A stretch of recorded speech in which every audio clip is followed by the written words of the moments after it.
ఇక్కడ చూసినట్లయితే రేవంత్ దమ్ముంటే మాతో కొట్లాడని చెప్పి కూడా నిన్న కేటీఆర్ మాట్లాడినటువంటి అంశమే. నువ్వేమి చక్రవర్తివి కాదు, ఉండేది ఐదేండ్లే, అధికారంలోకి వచ్చాక నిన్ను వదిలిపెట్టబోం. లగచర్ల ఘటనలో బీఆర్ఎస్ వారిపైనే కేసులు, వారిపై థర్డ్ డిగ్రీ ప్రయోగించి హింస పెట్టారు. జైల్లో ఉన్నోళ్ళు కనీసం నడవలేకపోతున్నారు. లగచర్ల బాధితులకు కేసీఆర్ బీఆర్ఎస్ అండ, రైతులకు బెయిల్ వచ్చే వరకు పోరాడతాం.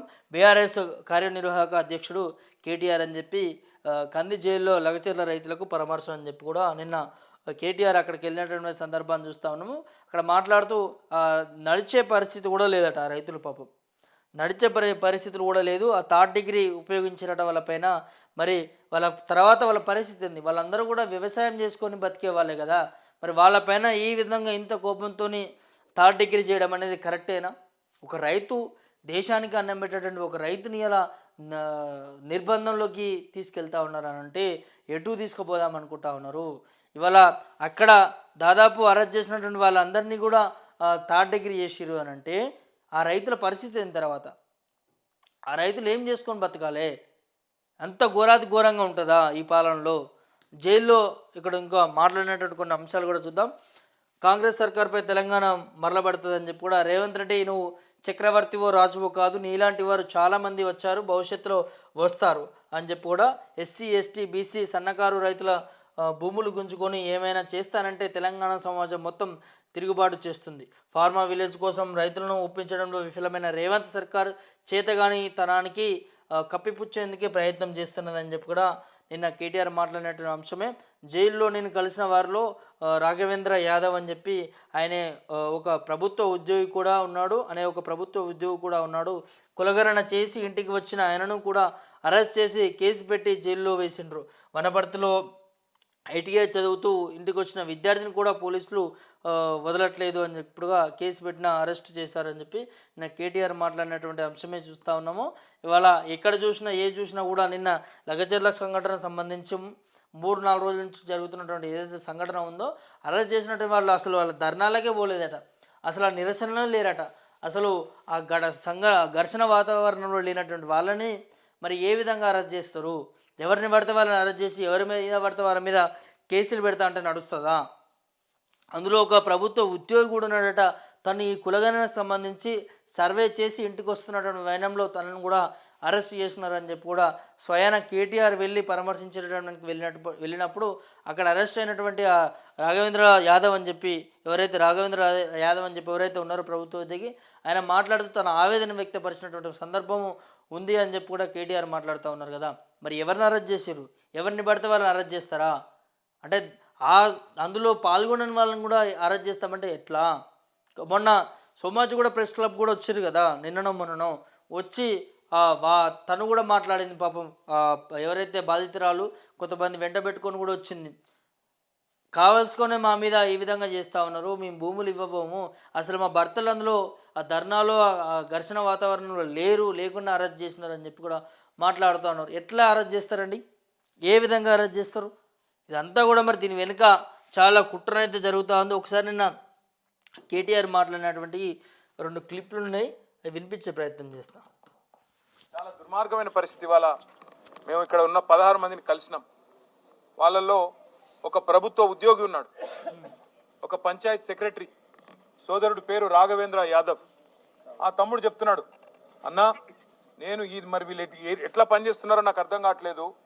నేను ప్రభుత్వమే చెప్పిన కులగణన అనే కార్యక్రమంలో దినమంతా పాల్గొన్నా, వచ్చి ఆ సంఘటన జరిగినప్పుడు అక్కడ లేను. సాయంత్రం మొత్తం వేరే మండలంలో పాల్గొని నేను ఇంటికి వస్తే సాయంత్రం నన్ను గుంజుకపోయినారని చెప్తా ఉన్నాడు. ఇంకొక తమ్ముడు ఇంకా దారుణం అదైతే, అసలు ఆయనకి సంబంధం లేదు, ఆయన ఇక్కడ వనపర్తిలో ఐటీఐ చదువుకుంటున్నాడు. ఆ పిల్లోడు ఒక గిరిజన పిల్లగాడు, ఆయన బస్సు ఎక్కి వనపర్తిలో ఈ సంఘటన జరిగిన తర్వాత మా ఇంటోళ్ళు ఎట్లున్నారో అని చెప్పి సాయంత్రానికి చేరుకున్నాడు. సంఘటన అంతా అయిపోయిన తర్వాత ఆయనను పట్టుకపోయి ఈరోజు జైల్లో తీసుకొచ్చి పెట్టి ఇంత పరిస్థితి. ఒక ప్రభుత్వ ఉద్యోగిని, తనకు ఎలాంటి సంబంధం లేదు, ఇలా తనని తీసుకొచ్చి అరెస్ట్ చేసినారు. ఒక చదువుకునేటటువంటి విద్యార్థిని, తనకు ఎలాంటి సంబంధం లేదు, తను ఇంటికి వస్తూ ఉంటే తనను కూడా అరెస్ట్ చేశారు. అంటే ఇలా లగచర్లలో ఏ విధంగా ఉంది అనే అంశము ఆ రైతులు మాట్లాడుతూ ఉంటే తెలుస్తూ ఉంది. ఆడ అసలు ఘోరాతి ఘోరమైనటువంటి పరిస్థితి. ఎవరిని పడితే వాళ్ళని అరెస్ట్ చేసేటటువంటి హక్కు ఎవరికి ఇచ్చారు? అసలు అందులో పాల్గొన్న వాళ్ళని ఎట్లా అరెస్ట్ చేస్తారు? మరి ఈ ప్రభుత్వాలు ఈ చట్టాలు ఏం చేస్తూ ఉన్నాయి? ఇవాళ క్లియర్ కట్గా క్లియర్ కట్గా అందులో జోక్యం లేనటువంటి వాళ్ళని కూడా అరెస్ట్ చేస్తూ ఉన్నారంటే మరి ఎంతవరకు ప్రభుత్వానికి అది అనేది చూడాలి. ఇంకో అంశం కూడా కేటీఆర్ నేను అడిగినాం ఏం జరిగింది అని. ఏం జరిగింది అంటే వాళ్ళు చెప్పేది ఒకటే, అన్నా మొత్తం 60-70 మందిని మొదలు అరెస్ట్ చేసినారు, 2 DCMలలో ఎక్కించుకొని తీసుకొని పోయినారు. మా దుద్యాల మండల కాంగ్రెస్ పార్టీ అధ్యక్షుడు ఆయన పేరు శేఖరు, ఆయన అనుచరులు కూడా ఈ దాడిలో పాల్గొన్నారు. ఎందుకంటే కాంగ్రెస్ వాళ్ళ భూములు కూడా పోతున్నాయి. వాళ్ళ పేర్లు కూడా చెప్పినారు. మా రమేషు, ఇంకా 4 పేర్లు చెప్పినారు, నరసింహులు, రమేషు, ఇంకా రాములు నాయక్ అని కాంగ్రెస్ వాళ్ళు వాళ్ళ భూములు పోతుంటే వాళ్ళు దాడి చేసినారన్న.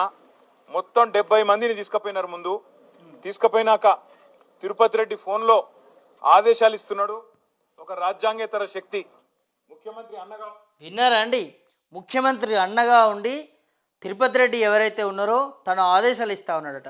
అరెస్ట్ చేసినటువంటి 70 మందిలో 21 మందిని రిమాండ్ పంపించారట.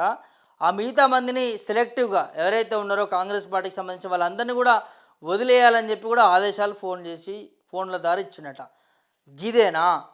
గిదేనా ప్రజాపాలన? దీన్నేనా ఇందిరమ్మ రాజ్యము? ఇదేనా పేదల ప్రభుత్వము? ఇవాళ ఏం అర్హత, ఏం హక్కు ఉందని తిరుపతి రెడ్డి వాళ్ళకి ఫోన్ చేసి వదిలిపెట్టమంటాడండి? ఏం అధికారం ఉందని అన్యాయంగా అమాయకులను అరెస్ట్ చేస్తారండి దాంట్లో? ఇవాళ తిరుపతి రెడ్డికి ఏం అవసరం అక్కడ? తనే ఒక నియంతలాగా ఎమ్మెల్యేలాగా వ్యవహరిస్తాడని చెప్పి అక్కడ ఉన్నటువంటి రైతులు మాట్లాడుతూ ఉన్నారు. తనే ఒక నియంతలాగా చేస్తూ ఉన్నాడు, తనే ఒక ఎమ్మెల్యేలాగా చేస్తూ ఉన్నాడు అని చెప్పి అక్కడ ఉన్నటువంటి రైతులు చెప్తా ఉన్నారు కదా. నిన్న కేటీఆర్ అక్కడ వెళ్ళినప్పుడు కూడా అందులో ఎవరైతే కస్టడీలో ఉన్నారో ఆ రైతులు కూడా అదే మాట్లాడుతూ ఉన్నారు. ఫోన్లు చేసి తిరుపతి రెడ్డి అనే రేవంత్ రెడ్డి గారి బ్రదర్ ఎవరైతే ఉన్నారో తను కాల్ చేసి కొంతమందిని వదిలిపెట్టే ప్రయత్నం చేసిండన్న వాళ్ళకి ఫోన్ చేసిరని చెప్పి కూడా కేటీఆర్తో చెప్పుకున్నటువంటి వైనం. ఆయనకున్న అర్హత, ఆయనకి ఏ పదవి లేదు, ప్రజాప్రతినిధి కాదు. కలెక్టర్లు ఆయన ముంగట మోకరిల్లాల. ఇవాళ అధికారులు మొత్తం ఆర్డీఓలు, పోలీసు వాళ్ళు ఆయన చెప్పినట్టు ఆడాల. కొడంగల్కు ఆయన చక్రవర్తి, రారాజు. రేవంత్ రెడ్డి కాదు అక్కడ. రేవంత్ రెడ్డిది ఏం చెల్లదట, తిరుపతి రెడ్డిదే నడుస్తుందట. ఆ తిరుపతి రెడ్డి శిష్యుడు శేఖరు మండల కాంగ్రెస్ పార్టీ ప్రెసిడెంట్. ఈ 70 మందిని తీసుకపోతే 2 DCMలు ఎక్కించి తీసుకపోతే అందులో ఎవరెవరు బీఆర్ఎస్ వాళ్ళు వాళ్ళను మాత్రమే ఇవాళ 21 మందిని రిమాండ్కి పంపినారు. మిగతా వాళ్ళందరినీ ఇంటికి పంపినారు. అలా కాంగ్రెస్ వాళ్ళు దాడి చేసిన వాళ్ళల్లో ఇప్పుడు నేను చెప్పిన పేర్లు ఉన్నాయి, వీడియోలో కనబడతారు, మీరు చూడండి. వాళ్ళని మాత్రం ఇంటికి పంపి ఎవరెవరైతే బీఆర్ఎస్ వాళ్ళో వాళ్ళనే పెట్టండి జైల్లో అని చెప్పి ఈ దాడి మొత్తం బీఆర్ఎస్ వాళ్ళే చేయించిండ్రు. ఈ దాడి మొత్తం రాజకీయ దాడి, ప్రజలు చేసింది కాదు అనే ఒక కుట్ర ప్రభుత్వం చేస్తున్నది. అనుముల రేవంత్ రెడ్డి చేస్తున్నాడు, ఆయన అన్న అనుముల తిరుపతి రెడ్డి ఆ మండల కాంగ్రెస్ పార్టీ అధ్యక్షుడు చేస్తా ఉన్నాడు. ఇది కనిపించింది కదా. ఈ కుట్రకి పండింది ఎవరు? స్వయాన బీఆర్ఎస్ వర్కింగ్ ప్రెసిడెంట్ కేటీఆర్ చెప్తా ఉన్నాడు. ఇది బీఆర్ఎస్ పైన రంగు పులవాలని చెప్పి అక్కడ ఉన్నటువంటి తిరుపతి రెడ్డి ఈ రాష్ట్ర ముఖ్యమంత్రి రేవంత్ రెడ్డి చేస్తూ ఉన్నాడు అని చెప్పి క్లియర్ కట్గా మీడియా ముందు మాట్లాడడం జరిగింది. ఇక అర్థం కావట్లేదా? ఆ రైతుల నడితే ఏం చెప్తా ఉన్నారో మనకు తెలియట్లేదా? ఇవాళ సెలెక్టివ్గా 70 మందిని అరెస్ట్ చేస్తే ఇక్కడ అరెస్ట్ చేసిన వాళ్ళలో దాదాపు 70 మెంబర్స్ ఉన్నారట. ఆ 70 మందిలో కాంగ్రెస్ ఎవరిల్లా, బీఆర్ఎస్ ఎవరిల్లా, బీజేపీ ఎవరిల్లా అని అందులో సెలెక్టివ్గా తీసుకొని దాంట్లో నుంచి 21 మందిని రిమాండ్ పంపించిరట. ఈ మిగతా వాళ్ళని ఇంటికి పంపించిరట. గింత కుట్రనా అండి? గింత ఘోరాతి ఘోరమైన పరిస్థితి. ఆ దాడిలో కాంగ్రెస్ కార్యకర్తలు కూడా ఉన్నారని చెప్పి క్లియర్ కట్గా కనిపిస్తూ ఉంది కదా. మరి వాళ్ళని ఎందుకు అరెస్ట్ చేయరు అంటే టోటల్గా మనకి ఇక్కడ కనిపించేది ఏంది? బీఆర్ఎస్ పైన రంగు పులవాలి, బీఆర్ఎస్ని బ్లేమ్ చేయాలి. ఎందుకంటే ప్రధాన ప్రతిపక్షంగా ఉండి ప్రతి దాంట్లో అడ్డొస్తూ ఉన్నారు కదా. అక్కడ హైడ్రా వాళ్ళకి అండగా ఉన్నారు, ఇక్కడ మూసి వాళ్ళకి అండగా ఉన్నారు, ఇక్కడ నిరుద్యోగులకి అండగా ఉన్నారు, అక్కడ గురుకులాలకి అండగా ఉన్నారు. ఈ 6 గ్యారంటీల పేరిట మోసాన్ని ప్రజలకు అండగా ఉండి ప్రభుత్వాన్ని ప్రశ్నిస్తూ ఉన్నారు. ఇవన్నీ ప్రభుత్వం పైన బీఆర్ఎస్ ప్రతిపక్షంగా ఉండి కొట్లాడుతుంది కాబట్టి ఇది ఒక రాజకీయ రంగు పులవాలి, పులిసి బీఆర్ఎస్ను బదనాం చేయాలి. ఇదేనా అసలు? ఇప్పటివరకు చిత్తశుద్ధి అనేది ఉంటే వీటన్నిటికీ ముఖ్యమంత్రి సమాధానం చెప్పాలి కదా. సరే, మనకు సమాధానం చెప్పకుండా ప్రజలకైనా సమాధానం చెప్పాలి కదా. సరే ప్రతిపక్షాలకు వాళ్ళు అడిగిన దానికి చెప్పకుండా ప్రజలకైనా నువ్వు వాస్తవాలు చెప్పాలి కదా. ఎందుకు నీ ఊరికి పోవు, ఎందుకు నీ నియోజకవర్గానికి పోవు, ఎందుకు రైతులను అడగవు? ఇవాళ ఈ 21 మందిని ఎందుకు రిమాండ్లో పెట్టాల్సిన అవసరం ఏమొచ్చిందంటే వీళ్ళందరూ కూడా బీఆర్ఎస్కి ఫేవర్గా ఉన్నారు. బీఆర్ఎస్ కార్యకర్తలు సామాన్య రైతులేనా? ఈ మిగతా వాళ్ళ అందరూ కూడా కాంగ్రెస్ బీజేపీ వాళ్ళని లేకపోతే ఇంకో వాళ్ళని వదిలేస్తారా? ఇదేనా న్యాయము?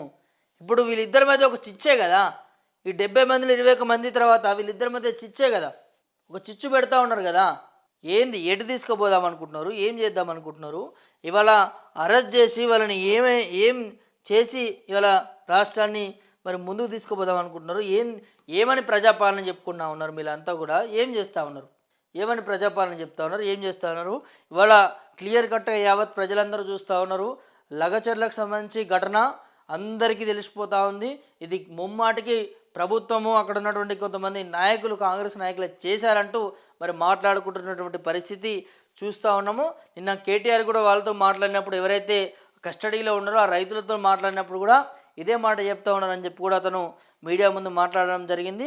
ఇది క్లియర్ కట్గా ఇందులో ఇన్వాల్వ్ అయినటువంటి వాళ్ళని కూడా అరెస్ట్ చేసిరు. ఇందులో సెలెక్టివ్గా కొంతమందిని అరెస్ట్ చేసి మిగతా వాళ్ళని కాంగ్రెస్ కార్యకర్తలను వదిలేశారని చెప్పి కూడా ఇందులో ఫోన్ చేసి కూడా తిరుపతి రెడ్డి ఫోన్ చేసి చెప్పాడంటూ కూడా నిన్న కేటీఆర్ చెప్పినటువంటి అంశము.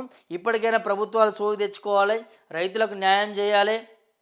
ఇక్కడ మీరు సెలెక్టివ్గా కొంతమంది అరెస్ట్ చేసి కొంతమంది వదిలిపెట్టడం సరికాదు, ఇది కరెక్ట్ కాదు.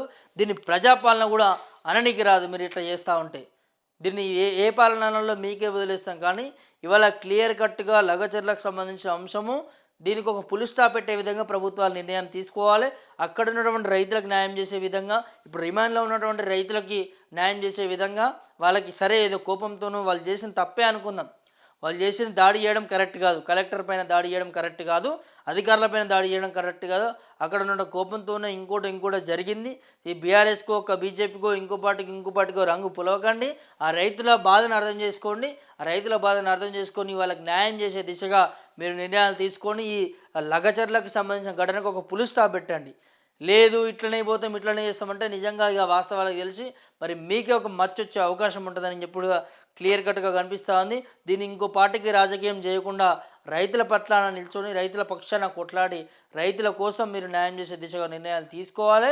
ఇదే విధంగా పోతా అంటే మాత్రం మరి ఇంకా వాస్తవాలు బయటకు వచ్చే ప్రయత్నం ఉంటుంది. మరి అప్పుడు నిజంగా తప్పు ఎవరిది, నిజంగా ఏం చేశారనే ఆ వాస్తవాలు కూడా బయటపడే పరిస్థితి ఉంటుంది.